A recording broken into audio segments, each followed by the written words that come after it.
I'd like to discuss some other issues relating to vessel and port security that affect vessel owners and operators.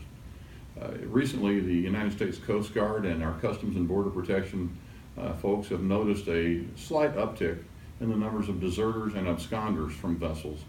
And to be sure we're all talking about the same thing, an absconder is a crew member who leaves a vessel without authorization and transits through the port facility where the vessel is docked. A deserter is a crew member who just leaves unauthorized shore leave and never returns.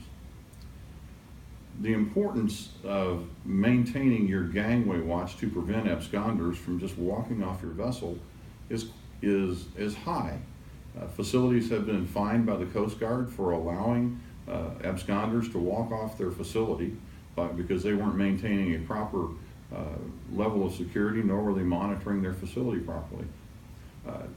Recently, the Coast Guard has indicated that they will also begin holding vessel operators responsible for absconders and fining or arresting vessels while they're in port when they have crew members just leave the vessel without authorization. It's imperative that the vessel security officer and the captain ensure that the gangway watch is maintained and that your crew don't just leave the ship without authorization.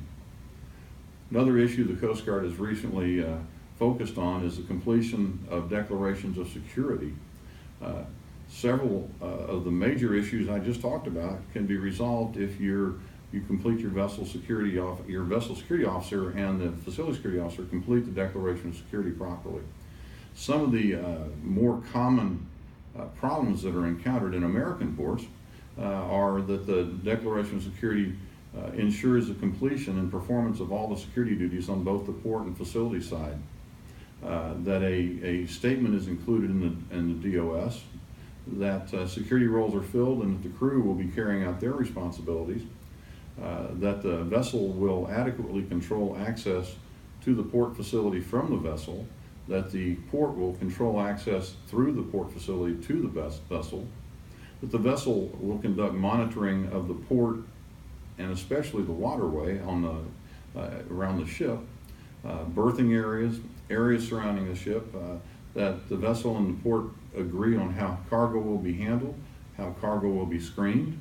Same with ship's stores, how ship stores are handled and screened. What the facility will do should there be unaccompanied baggage discovered on the facility. How the vessel and the facility will control embarkation and disembarkation of personnel and their effects. And that a communications chain is readily available between the ship and the port facility.